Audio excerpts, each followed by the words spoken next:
Bismillahirrahmanirrahim. Assalamu alaikum, dear students. I hope you are having a good time.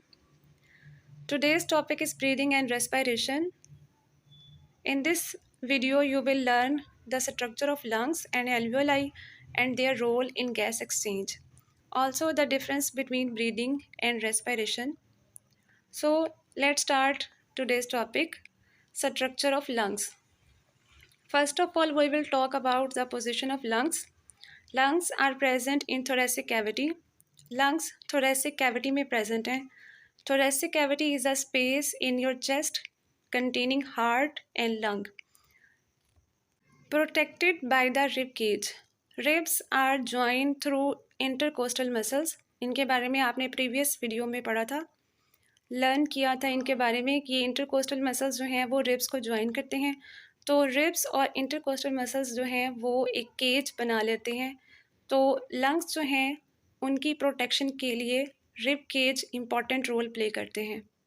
Next is trachea. A strong wind pipe called the trachea carries air down from nose and mouth.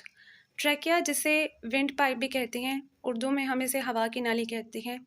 Mouth और nose से जो air enter होती है वो इसी हवा की नाली यानी ट्रैकिया से गुजरकर लंग्स तक पहुंचती है. ट्रैकिया जो है वो फर्दर डिवाइड होगा बिफोर एंटरिंग इनटू लंग्स.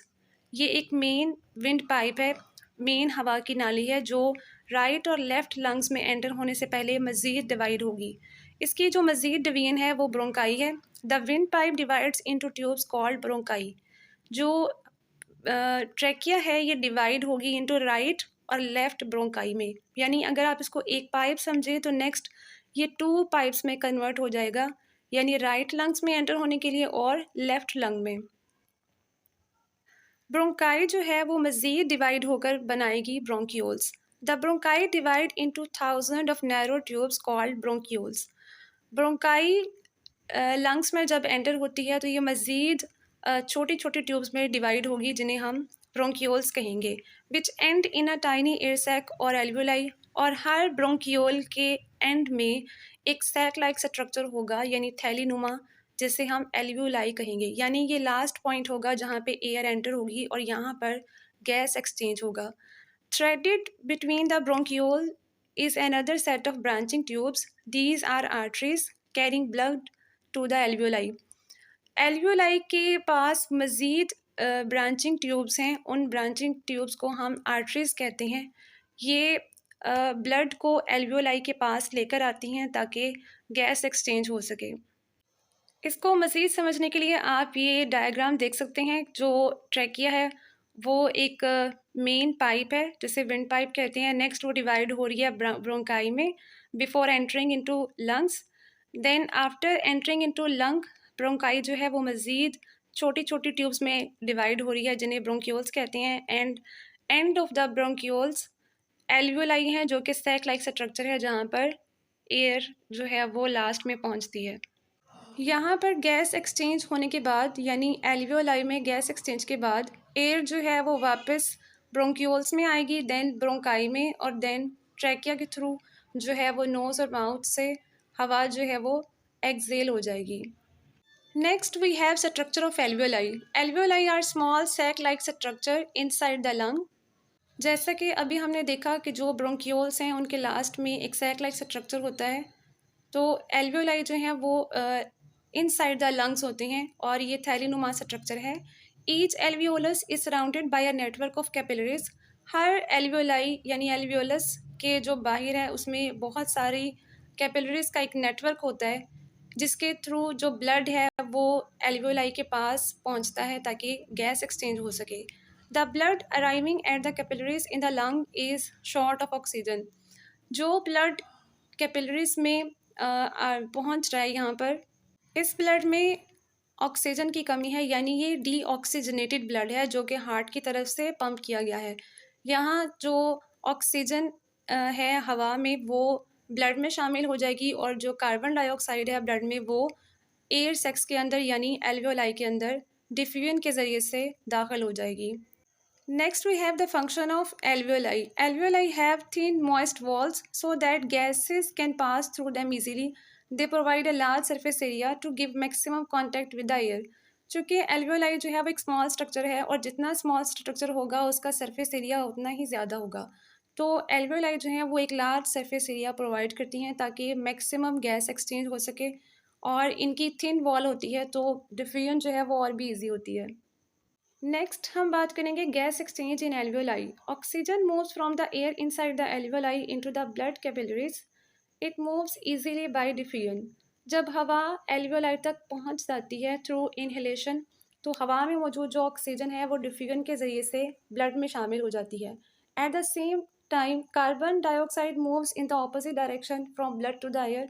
तो कार्बन डाइऑक्साइड जो कि ब्लड में हाई है वो ऑपोजिट डायरेक्शन में मूव करेगी, यानी कि वो ब्लड से एल्वियोलाई में मूव करेगी by the process of diffusion. This swapping of oxygen and carbon dioxide is gas exchange, यानी कि ब्लड से कार्बन डाइऑक्साइड का एल्वियोलाई में आना और एल्वियोलाई से ऑक्सीजन का ब्लड में शामिल होना, ये गैस एक्सचेंज कहलाता है। इस चीज़ को मज़ीद समझने के लिए, मज़ीद अंडरस्टैंडिंग के लिए आपको यहाँ वीडियो का लिंक गिवन है। आप इस वीडियो को ओपन करके आप इसको मज़ीद समझ सकते हैं। एल्वियोलस में गैस एक्सचेंज मज़ीद समझने के लिए आप इस डायग्राम को भी ऑब्ज़र्व कर सकते हैं। ब्लड जो है वो एक तरफ से आ रहा है और दूसरी तरफ को मूव कर रहा है। लेफ़्ट साइड से जो ब्लड आ रहा है ब्लड कैपिलरीज़ में, ये बॉडी की तरफ आ रहा है और जब इसमें ऑक्सीजन शामिल हो जाएगी तो ये हार्ट की तरफ ट्रांसफ़र किया जाएगा। यहाँ पर जो ब्लड कैपिलरीज़ हैं ये सबसे बारीक खून की नालियाँ हैं और इनमें जो ब्लड का फ़्लो है वो आपको दिखाया गया है। कार्बन डाइऑक्साइड जो है वो लेफ़्ट साइड से जो ब्लड एंटर हो रहा है उसमें कार्बन डाइऑक्साइड की मिक़दार ज़्यादा है और ऑक्सीजन की मिक़दार कम है। जैसे जैसे ये ब्लड मूव कर रहा है साथ साथ एल्वियोलस से जो ऑक्सीजन है ऑरेंज कलर में वो ब्लड में शामिल होती जा रही है और ब्लड में जो कार्बन डाइऑक्साइड है वो एल्वियोलस में मूव कर रही है by the process of diffusion. तो ऐसे जो ब्लड है वो कंटिन्यूसली ऑक्सीजनेटेड होता जाएगा और यही ब्लड जो है वो देन हार्ट की तरफ मूव करेगा। And the last topic is difference between breathing and respiration.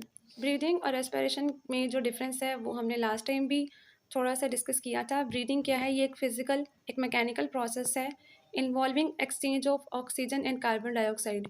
यानी ये एयर को अंदर लेके जाना और एयर को आफ्टर गैस एक्सचेंज एक्सेल करना, ये ब्रीदिंग है। यानी इनहेलेशन और एक्सेलेशन ये क्या है? ये ब्रीदिंग है जिसमें एक्सचेंज होता है ऑक्सीजन और कार्बन डाइऑक्साइड का। जब आप इनहेल करते हैं तो आप ऑक्सीजन को भी इनहेल कर रहे हैं, जब आप एक्सहेल करते हैं तो साथ में कार्बन डाइऑक्साइड को आप रिलीज़ कर रहे हैं। रेस्पिरेशन जो है वो एक केमिकल प्रोसेस है, ये सेल्स के अंदर होता है और इस प्रोसेस में ग्लूकोज की ब्रेक डाउन होती है जिसके रिज़ल्ट में कार्बन डाइऑक्साइड गैस रिलीज़ होती है और साथ में वाटर बनता है और ह्यूज अमाउंट ऑफ एनर्जी भी प्रोड्यूस होती है जिसे सेल्स अपनी वर्किंग के लिए यूज़ करते हैं। The second difference is breathing में एनर्जी रिलीज़ नहीं होती क्योंकि ये एक मैकेनिकल प्रोसेस है और ये सिर्फ गैस एक्सचेंज करवाता है, जबकि रेस्पिरेशन जो है वो एक ऐसा प्रोसेस है जिसमें एनर्जी रिलीज़ होती है और यही एनर्जी जो है वो सेल्स अपनी वर्किंग के लिए यूज़ करती हैं। The third difference is breathing is an exchange of gases between cells and the external environment that is take place outside the body cells। Breathing जो है ये एक मैकेनिकल प्रोसेस है, इसमें ऑर्गन्स इन्वॉल्व होते हैं, इसमें सेल्स का कोई लेना देना नहीं है, मतलब ये सेल्स के अंदर ये प्रोसेस नहीं होता।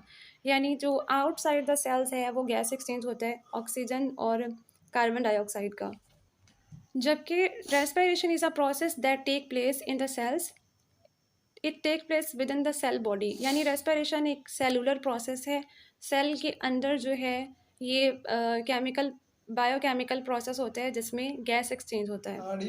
The fourth difference is in breathing enzymes are not involve. Breathing में एंजाइम्स इन्वॉल्व नहीं होते। एंजाइम्स जो हैं वो बायो कैटलिस्ट हैं जो मॉलिक्यूल्स की ब्रेक डाउन करते हैं, जबकि in respiration enzymes are involved.